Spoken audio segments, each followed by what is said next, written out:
Good morning once again. Welcome to Morning at NTV. In case you've just joined us, please, thank you so much for choosing us as your preferred network to kickstart your day, the day that leads you into April. I am Priscilla Regina Nalwoga. This morning, we get to look at a very critical element in our society, and that is the investment climate. Is Uganda truly cultivating prosperity through its investment climate?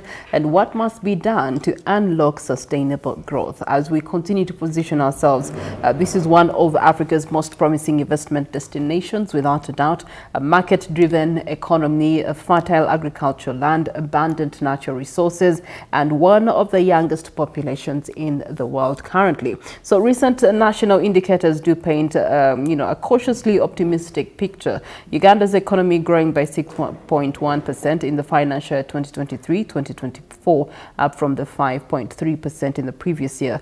Projections for the 2026 growth range between 6.5% and 7%, largely being driven by the oil production, infrastructure expansion, and agro-industrialization. Inflation remaining relatively stable within all of these, supporting macroeconomic confidence. Uganda attracting over $3 billion in committed investments in the last financial year, and this is according to investment authorities. Yet unemployment, especially youth unemployment, remains above 13%, raising questions about youth inclusion in national development and investment. Meanwhile, Uganda still ranking in the lowers in terms of global rankings, easing on doing business indicators, with investors citing regulatory bottlenecks and, of course, governance concerns. So the opportunity is clear and it's there. However, there's also some challenges that we want to address here on Morning at NTV in our Kickstarter, examining whether Uganda's investment climate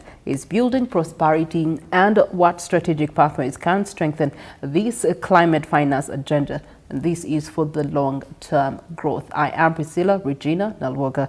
Welcome to our conversation. To my immediate left, I do have Mr. Paul Charimpa, mobilizer for investment and also wealth creation, working directly with communities, with entrepreneurs, bridging grassroots enterprises with investment opportunities, as well as wealth creation programs. You're most welcome, Doctor. Thank you and good morning. It's a pleasure to have you.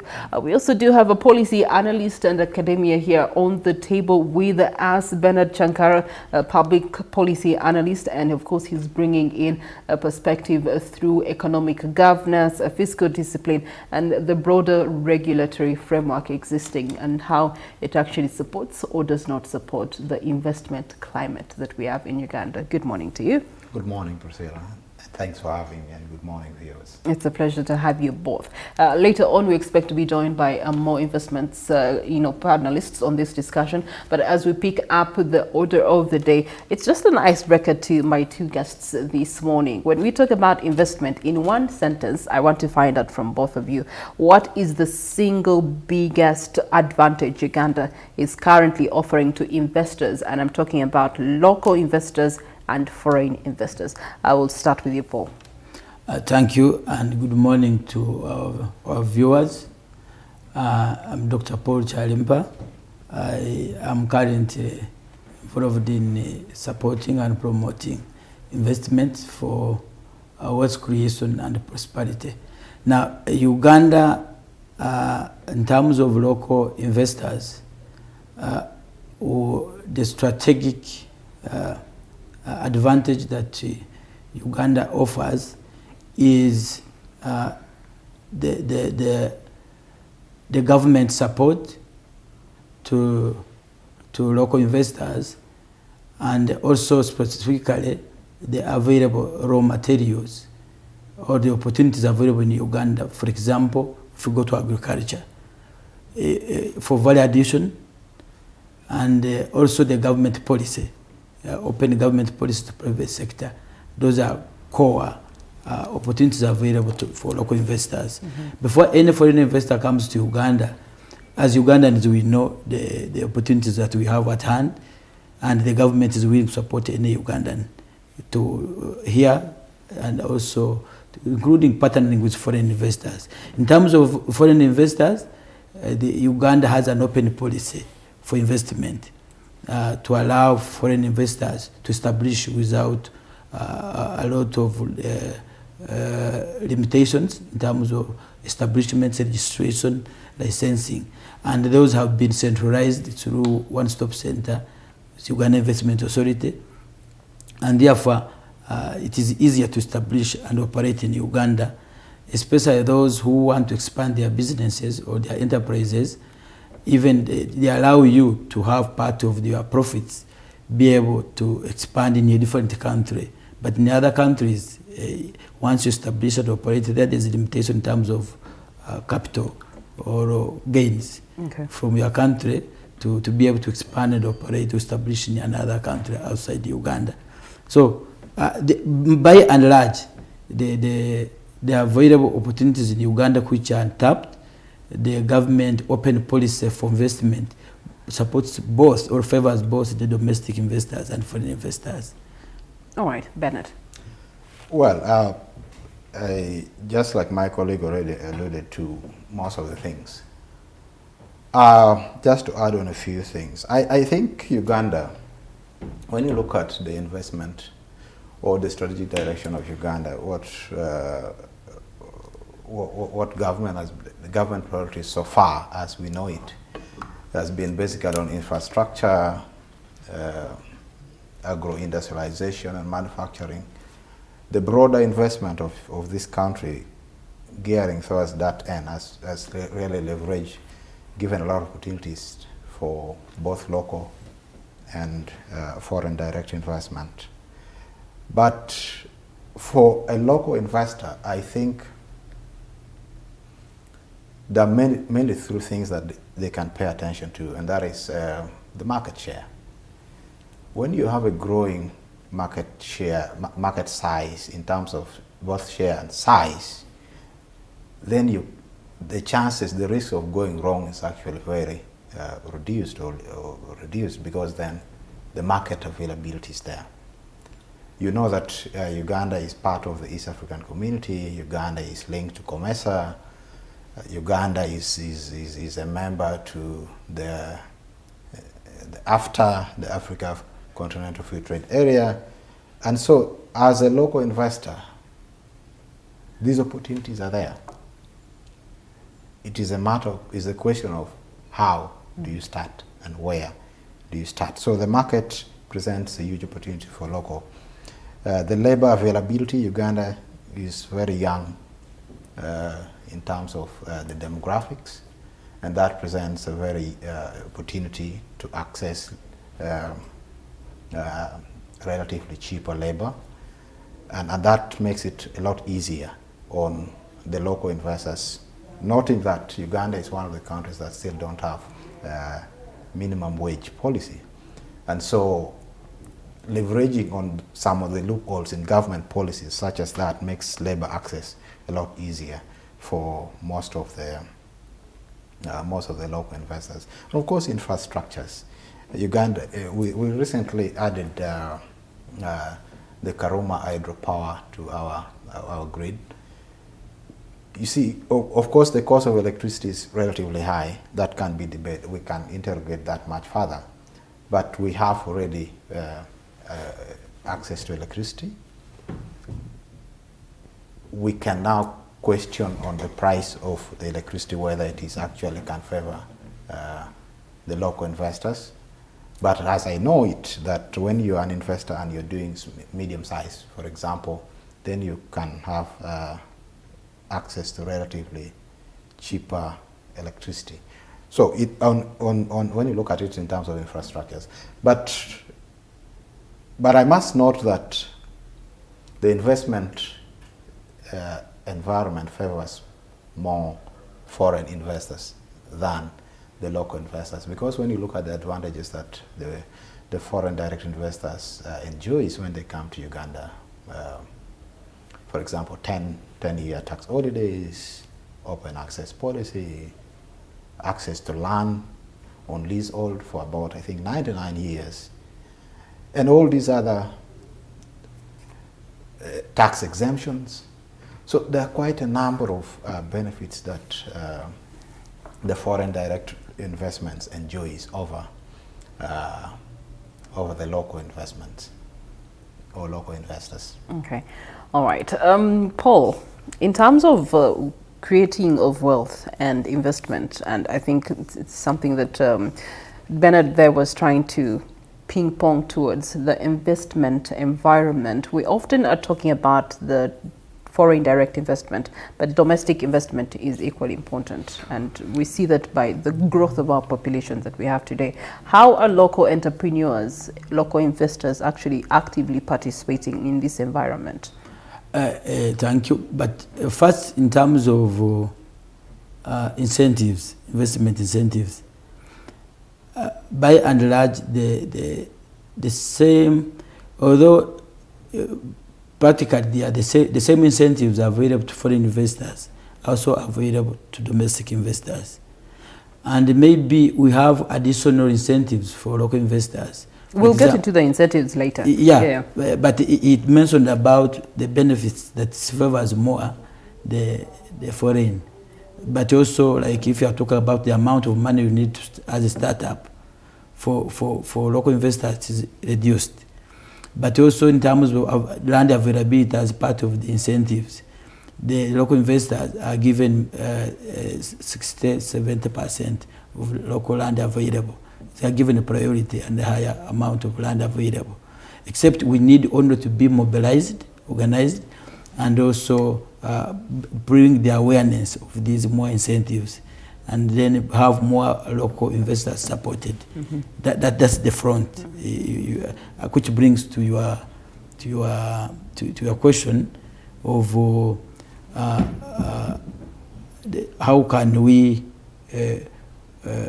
bring at the forefront the local investors when you look at also the foreign investors. Now,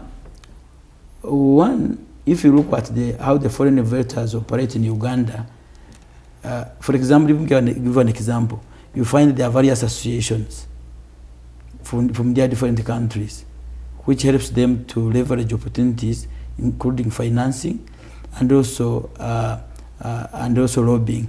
For example, if you have the Indian Association of Uganda, they are those Indians of Ugandan origin, but also they are Indians from India. So they work together. If you go to the Chinese, they have an association, they work together closely, and they bring their fellow Chinese, and also they lobby their government to get access to cheaper financing and support. Now, the question is, what is happening in Uganda here? Now, the local investors, other than the traders, here in Uganda you have the traders, like the Kampala and other national traders association. They are the ones most organized. The question is, where are the local investors other than the traders? You deal with farmers, is that to say that now, the farmers if you are go not like, organized? for example, the Uganda Farmers Federation Association. Now, you find it's more of an advocacy association other than an investment association or organization. We need to ascend to move beyond being advocacy institutions, but to being investment institutions. If I look at the Kampala, Kasita, and I organize them to become investors, when I was with Uganda Investment Authority, one of the drive we did was to engage the traders who own arcades in Kampala and other businesses to invest in manufacturing. So now we have had some of them now join Namave and other industrial parks. So how can we bring on board more Ugandans to be involved in investment, especially where the opportunities like manufacturing, value addition in agriculture. We have Wekesa Great Lakes for tourism. Now, how do we leverage to see that Wekesa becomes a cornerstone to mobilize other players in tourism?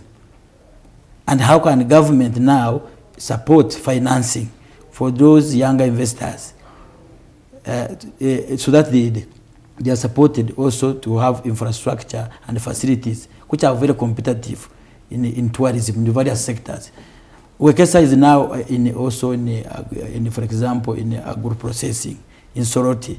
We gave him land, Uganda Investment Authority for agro-processing, adding value for CEOs and exporting to different markets.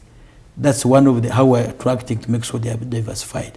But now the question is how we need to support him to work with other smallholder farmers and also nurture other smaller investors, local investors, so that they tap into the value chain to become more competitive.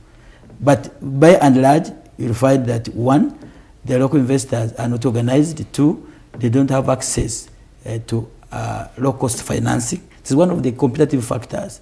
If you see these other India, China investors from all those other countries, they have low-cost financing. So that makes them more competitive in terms of reducing the cost of doing business. Then, in terms of business network, they are connected across the East African community. So if you produce in Uganda and you're a manufacturer, you need to be able to access regional and international markets. So if you have created that network, it becomes easier that you have agents the other side who are helping you to access the business and navigate through the business environment in those other different countries. So Uganda, we think more, our local investors think micro and local, and yet the market must extend beyond region, Africa, and international community. So we need to improve competitiveness. Okay. They think micro and local because their first client is here. Yeah. Their first consumer is here before they can go out there. Because if you're dealing in products like milk, where are you going to put the excess? You know, you have to first sell here, or you must have a reliable market here before you can go to the investment climates elsewhere. Otherwise, you'll find that you know, things may change either side, and you won't be having a fallback plan. This is where I want to bring you in, Ben. He has talked about something that's very interesting. The current groups of investors that do exist in the country were primarily founded on the foundation of advocacy and promoting or sensitizing or creating awareness for the industries and sectors that they are in. Now, the time has come for them to upscale to investment groups, to upscale to investment associations. Does that is locking them out of the investment opportunities that are currently existing? Well, I don't know if I got your question right, but his argument that the different groups should be able to move past advocacy. But you see, the advocacy, first of all, were very critical, owing to our history, where we're coming from. Most of these cooperatives or groups that have been formed were basically to make the environment more favorable for them to be able to invest. Because then the business environment is dictated. Government sets a lot of policies. And these groups, in one way or another, are affected. For example, he gave an example of Casita. Without the Casita, first, the foundational purpose of Casita is to ensure that their members are able to enjoy good investment environment, and that comes with policy advocacy. Believe me or not, without strong advocacy, government will infringe on your rights. Because government, as much as government is interested in expanding the economy, government is also interested in how much can I get from it. We've just seen from the tax the current budget for this financial year, government is looking at 84 trillion budget, and I think 44% of it is supposed to be locally generated. And so these groups, as much as we want them to transcend into investment, it is important that they try to create an environment in which they can actually invest favorably in a manner that they can actually gain from it.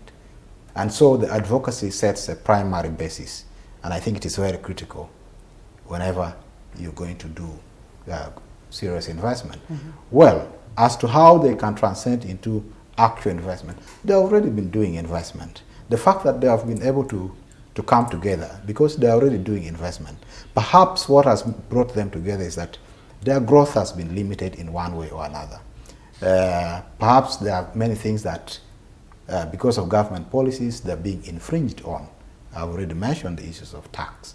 there could be access to credit, there could be inflation issues, yeah, interest rates and all these other issues. And so these are pressing issues. So the advocacy has prompted them to come together and say, look, government, we're trying to do these things. We're trying to invest in agro-industrialization, but you're taxing certain technology that we want to import and be able to do value addition. And so these are issues that has brought them together so that they're able to raise it to government and be able to negotiate with government as stakeholders that are interested in developing this economy. And so I think they're already investing.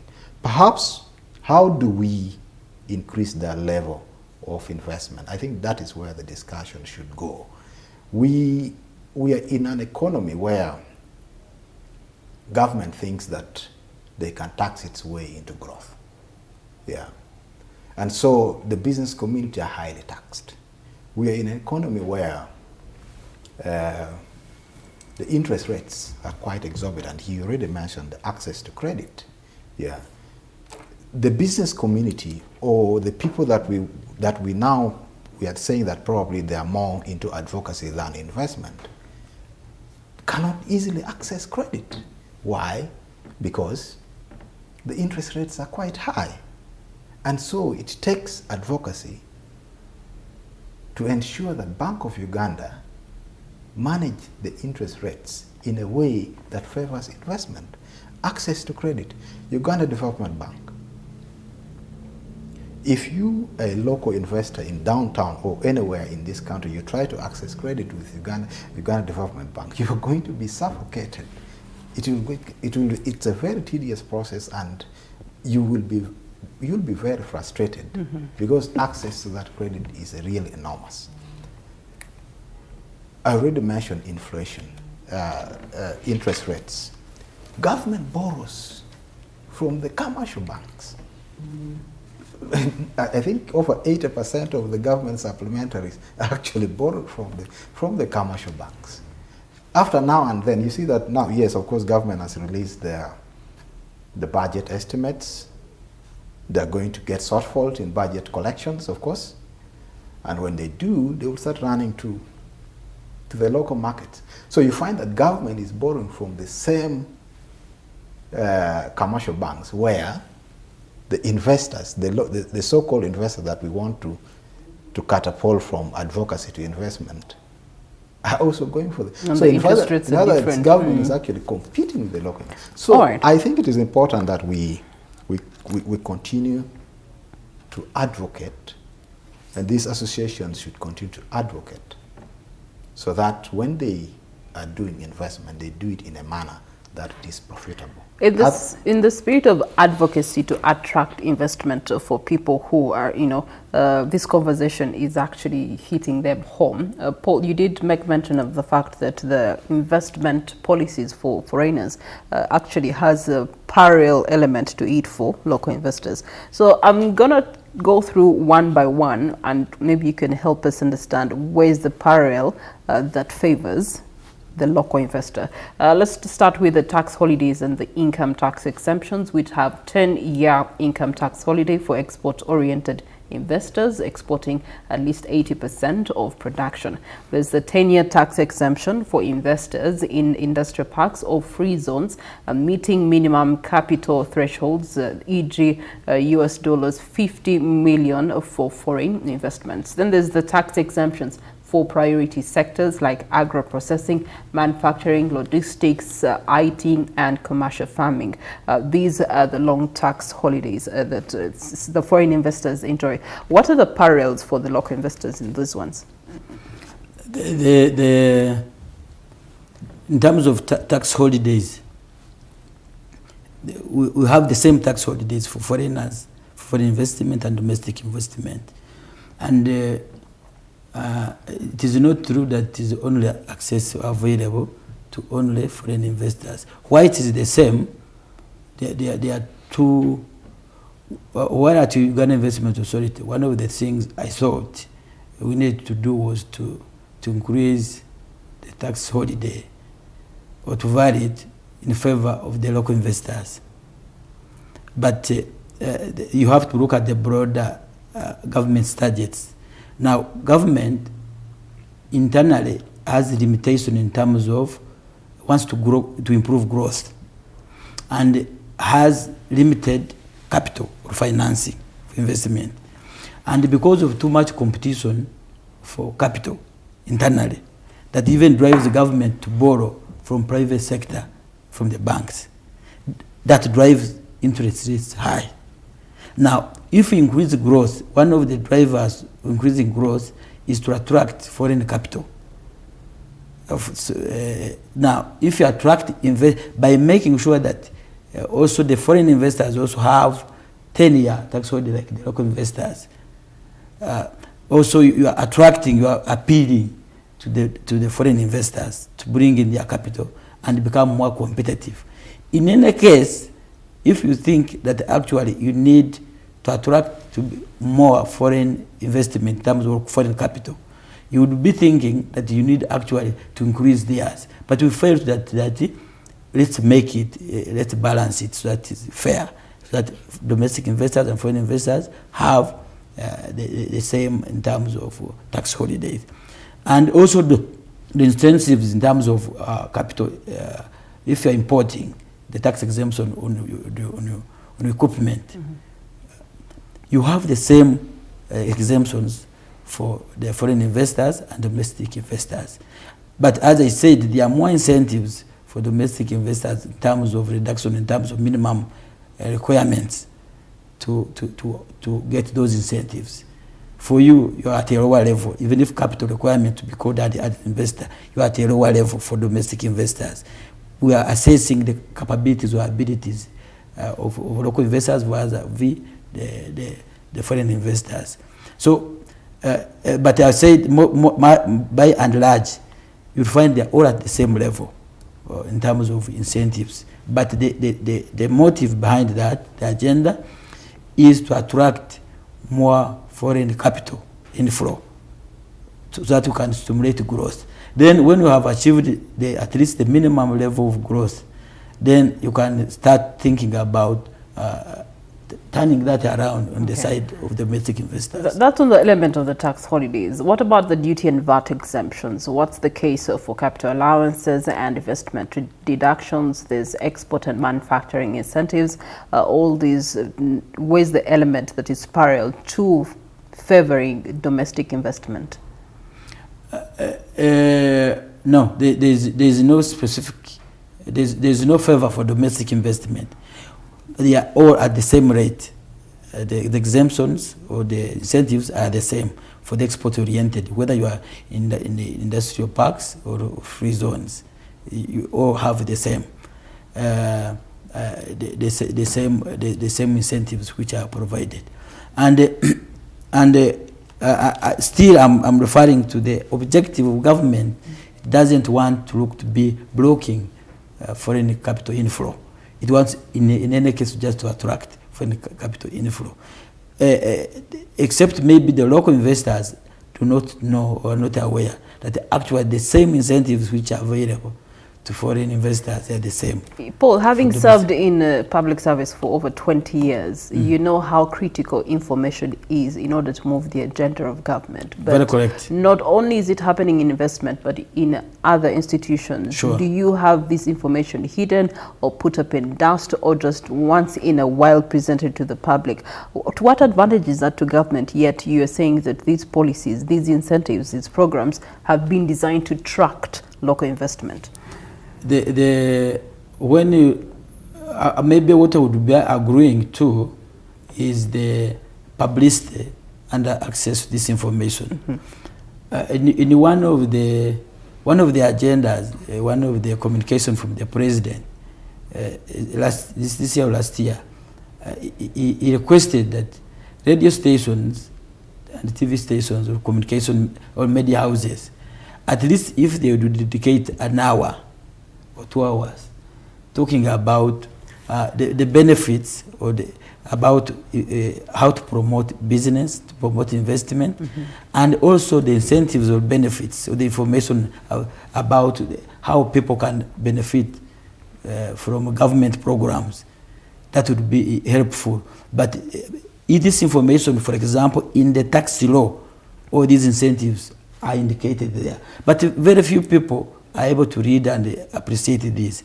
But what we need to do as a way forward is that now from our local trade associations, business associations, advocacy associations, all that, this information needs to trickle down to be available. And also, there's a need to do the more sensitization and or awareness to the people, target groups, and the whole country, so that they can take advantage of these incentives. Okay. That is a gap, I think, which needs to be addressed. All right, yeah. I see Paul taking down quite a number of notes, and for me, this is where the disparity is. You get to see a lot of promotion, marketing, sensitization done to attract the foreign investment, but minimal is, or it's pushed back for attracting domestic investment. And this is in the critical sectors that are aligned to the government agenda and the government development plans, which definitely then befits the purpose for which they put up these incentives. To what advantage is that? We need to understand why now Paul here has to suggest that maybe media houses should take off an hour from their programming to help government do their job, when the idea would have been,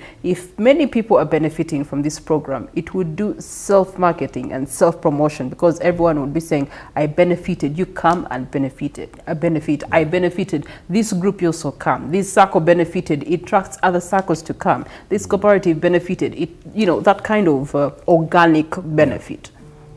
Well, I hear my colleague on a number of arrays of issues. But again, in his submission, he did admit that I think there has been little favor to the local investors. I think the question for me is that what is the spirit of government in investment as a whole? Because yes, you've designed a number of policies and a lot of incentives to attract foreign direct investment, both local and FDIs. But what is it that you're actually doing that we can count on our fingertips? Where do you want us to go? The truth of the matter is, as a government, I think your priority should be having the natives doing serious business. And how do we get the natives to a level where they can do significant or substantial investment in this economy? Owing to our history that majority of our natives are actually struggling to raise capital on their own with little investments to be able to get to a level where they can actually reach to get tax holidays. Because if you are a startup, a small enterprise organization, you're actually not going to get 10-year holiday. Government will come to your doorstep as early as, I think, 3 years. The government will be there requesting for the tax contribution. And that is where most of our small enterprises don't find it easy to grow into a medium-sized organization and then later on to a larger organization. So I think, for me, there is little interest from government. There was a time government brought in the boo-boo policy, buy Uganda, build Uganda. It has since gone quiet. Nobody follows it. There is completely no mechanism to ensure that that policy actually is effective and operational. If you go to the market, you go to the same market. There is no incentive. If you're buying fuel, there is no incentive. There is completely no strategy that is designed to ensure that the boo-boo policy actually materialize in a way that can benefit the local investors. And I think that is where the key issues is. Well, government I think for the last 20 years have been targeting foreign direct investment. I think the main catching point there has been broaden the economy, let the production goes high so that we're able to export, perhaps create job opportunities, because then most of our indigenous or local investors have not been able to generate substantial amount of money that they can actually invest in a way that can generate these things much faster. But over time, you realize that the tax contribution actually comes way lower. The employment, with the age of digital transformation, the employment question is being challenged because there is a lot of technology that has come in and is actually rendering many of the potential would-be employment that government had perceived being challenged. And so I think it is time for government to rethink some of its policies. I think the 10 years tax holidays, it's way too high. That needs to be consulted more with the different stakeholders. I think it's quite too high. Of course, there are other issues to do with land, access to the industrial parks and all that.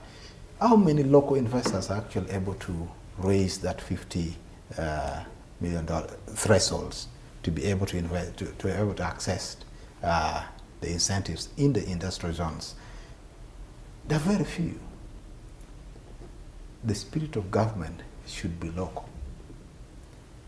The reason why in other governments that the other governments that was before the NRM government, for example, Idi Amin at some point decided that, okay, the entire Kampala Suez be owned by locally owned, chasing away the Indians. It's because the spirit of the then government was that the local should own their investments and the growth, which is quite different now.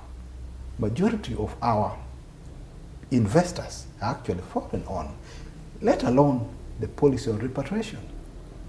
These profits moves out. Okay. And in the long run, we continue to depend on borrowing and grants and funds from, funders, global funders or foreign funders, simply because of this gap that we're having. Yet if the investment in ensuring that the climate is able to harness and capture all, especially those that are incoming to have and participate in domestic investment, and then others can just really complement and supplement. It's something that I know Paul has a voice into. But as we continue on with conversations here, we are being joined by our regional correspondents who are also bring us up to speed with issues of national concern in their localities. Javita this morning is having a sit down. Ugandans every single day wake up to try to, make cake and then try to eat it and have it at the same time. But the investment climates do not favor them to do just that. We're looking to investment climate and how favorable it is in terms of the agenda of government and the direction that we are going as a country. And where we left off with Dr. Paul Chalimpa being tasked to now use this opportunity to sensitize us as local and domestic investors on where are the long-hanging fruits, where are the opportunities, as well as incentives and programs that we can uptake in order to then participate meaningfully in local investment or domestic investment, and therefore contribute greatly to the social and economic development of this country. Doctor. Thank you. One of the core information I want to give to those who want to register domestic investors is that you need an investment license. And getting an investment license for a domestic investor, you need an investment, that's a minimum capital investment of 175 million Uganda shillings, as opposed to the foreign investor who needs 800 million. That puts you already ahead. And once you have this investment license, you have that investment license with you, you are now free. You can move to any government institution when you are applying. For example, you can apply for financing, like from Bank of Uganda, low cost, and like the agriculture credit facility for those in agriculture and value addition. And you will be able to access up to 12%, 80% of the interest rate. That puts you at another level. And if you are importing your equipment and machinery, you not pay tax for all those in agriculture and value addition. Then if we can be able to go to ask for land. Just hold on. Yes. For example, non-payment of tax on equipment. Yes. Is this in alignment with URA, because the equipment will come in? What's the procedure there to ensure that it's smooth? Yes. So regarding other stakeholders. Once you have the investment license, you can go to Uganda Investment Authority with your license and indicate the equipment that you want to bring for agriculture, for value addition, and then they will help you to link up with your, because you are a person at Uganda Investment Authority, one-stop center. Even if you go direct to URA and indicate the equipment you are bringing and what you're going to do, and you have that license, it is a pass. Then you officer get an exemption before the importation, before you even pay. You just need a quotation for the equipment from the manufacturer, and then here they process for you the paperwork. Now, one of the challenges some investors have had is that they want to bring the equipment, then they want to start processing backward. That affects them in terms of delays and other costs for storage, etc. But once you have the investment license, it helps you to get low-cost capital. It helps you get these exemptions we are talking about for importation and export. It also helps you to get Uganda Investment Authority and the government institutions, the various agencies or institutions, they have credit financing and other benefits. You will be able to access all of them. Even land we are talking about in the industrial park. If you are an SME, and you have total investment, including your equipment, including the land, you value it, all of it equivalent to 175 million Uganda shillings.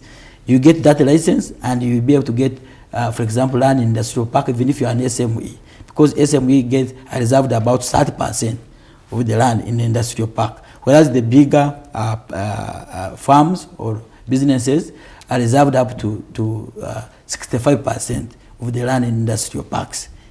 Now, when you go to investment in terms of the key priorities, if you read the employability, the key sectors that employ the highest number, from the statistics in Uganda, we tell you those who earn income in terms of Ugandan population, 70% earn it from agriculture. But what is the challenge currently? The challenge is that we need to invest in agriculture mechanization with technology, because even the youth we are talking about, we need to absorb. They are willing to be involved in agriculture and a value addition in agriculture and agribusiness if we build technology and make it accessible to Ugandans who need to be involved in agriculture. What is the core here? When you're talking about capitalization of Uganda Development Bank, UDB, how much of that money goes, for example, to tractors for opening up land, for plowing, for planting, then equipment for and supporting those in value addition, then certification and export promotion. Now, if we do that, then it means we are addressing the 70% and helping to up their incomes. And therefore, we are increasing in terms of employment and the value of those employed. Two, tourism. Uganda, as you talk about it, if we talk about the water sources we have, if flora and fauna, and all these, they are not only, if you look at like Lake Victoria, how have you utilized it in the city to have city tourism? Would be having a lot of water sprinklers and tourism sites for water flowing in the different parts of Greater Kampala Metropolitan to promote tourism. Along Lake Victoria itself here, we have not done an investment in that area, and we need therefore to focus on the specific aspects of tourism, looking at our nature in terms of blessings, rivers, lakes, the animals, the birds, everything. Okay. Then when you go to technology, in terms of technology development, IT or ICT. Most of the Ugandan youth, there are many graduates who are strong in the ICT sector.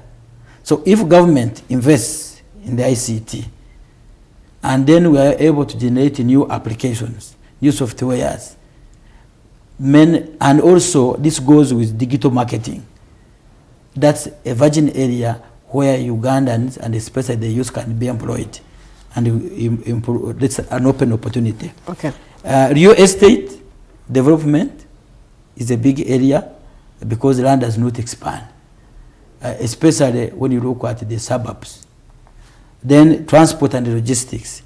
When you see the problems of Kampala, traffic jam, lack of parking space, then logistic hubs, areas for those who are transporting. When we are talking about SGR and rehabilitation, people will need areas where they can bring their logistics, picking and delivery, and therefore those opportunities which are available. Even the transport of people, especially when you are moving to electric vehicles, means of transport, it's an open opportunity. And so there are other smaller ones like the saloon and the spa, beauty. That is an open area for smaller businesses. Which you can look at. All right. So the opportunities are actually limited. Yeah, the opportunities are definitely limited. I know that Bernard would like to respond to that. But as he does so, Bernard, I would also like you to speak into something that you earlier did make mention of in the beginning, and that is the looping hole of unemployment, especially youth unemployment. And I'm asking, how can investment be designed in such a way that it helps government to address the issue of youth unemployment? Thank you very much, Priscilla. I study youth engagement, and I study youth in general, youth empowerment, youth development. And one of my worries with the current investment structure as it is, especially the foreign direct investment, it's not translating into the actual significant youth employment that we actually expected. Of course, that has been the major, that is like they call it the what? Is it the icing cake? I don't know.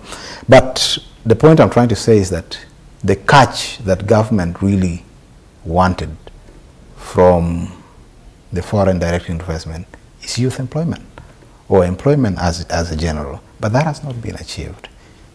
Uganda creates over 600,000 jobs, 700,000 jobs that the young people, about 700,000 jobs of youth, 700,000 youth enters the job market annually, yeah, from both formal and informal sectors. But government, both government and private sector, were creating just about 8,000 jobs annually. So there is a huge gap.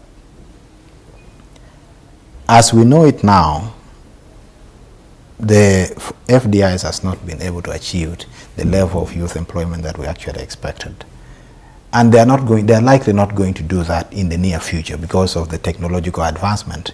And because of these technological advancements, the manual engagement of the young people are going to be reduced significantly. And that leaves government again back to the drawing board. Where do we take this youth, the bulk of the youth? And that goes to what my colleague has been saying. We have this high population of young people, already a mixture of educated and averagely educated or less educated, but we need to put them in the job market. One avenue that we have is the agricultural sector. We always say that majority of our people are into agriculture. We need to put more money into agriculture. But what is the chunk of the budget, government budget, that goes into agricultural sector? The president has often argued Ugandans to always go into he has always advocated young people to go into agriculture, agricultural mechanization. He's trying to put money into youth livelihood and all these other things. The question that we ask, which again my colleague you can also reflect on. The president has always said the 4-acre model: do some coffee, do some cassava, do some animal husbandry. But what is the technological strategy for those ideas?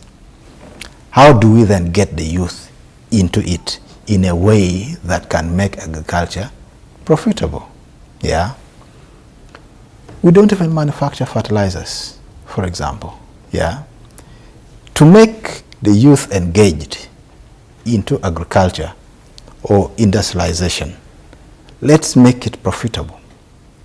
One of the things that has made agriculture very less lucrative to the young people is that the manner way it is approached, to the returns that comes with it, it's very minimal. Okay.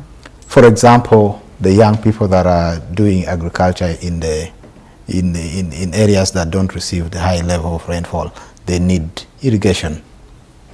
Are those facilities available?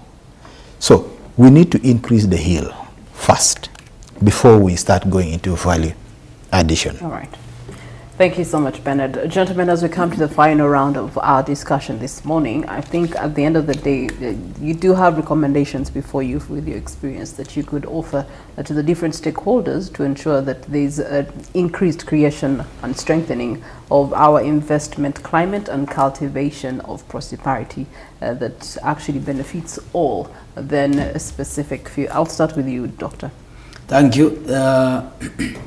The recommendations go to both the local investors as well as the government. For the local investors, we need to be more organized because we have the advocacy, as he noted, my colleague, is very important. If you have a traders association, we also need to also say local investors association. Investment association. Yes, okay. You can have the traders association, those who import. And say here, like the president says, the supermarket. But that's important because there are many products we don't have here. Yeah. 2, we have products we have here in Uganda where we have to promote exports. Why? This is the core source of employment. If you have an agro-processing facility, this creates more jobs here than you importing a finished product. Because if you have let's talk about coffee, the process goes through. If you are talking about having any value addition for any product, from the garden preparation to the inputs, to the harvesting, to storage, to the value addition, then having the transport system, then having it taken to the foreign market. So that's where the real value of creating more jobs lies. So government needs to invest more in local production and value addition, so that we can up the employment. 2, today we are moving more into a technological era. And even when we are talking about agriculture, we are talking about mechanization of agriculture and value addition. That goes with financing, low interest rates, patient capital, which is focused on the key sectors, especially agriculture. Then the last one, even we are talking about digitalization or technology and the marketing. We are talking about how does the government finance innovations, especially commercialization of innovations. For example, we have the killer motors, killer EV. That bus company should be supplying all buses in the whole of Africa, at least East Africa. Yeah, the policy should be the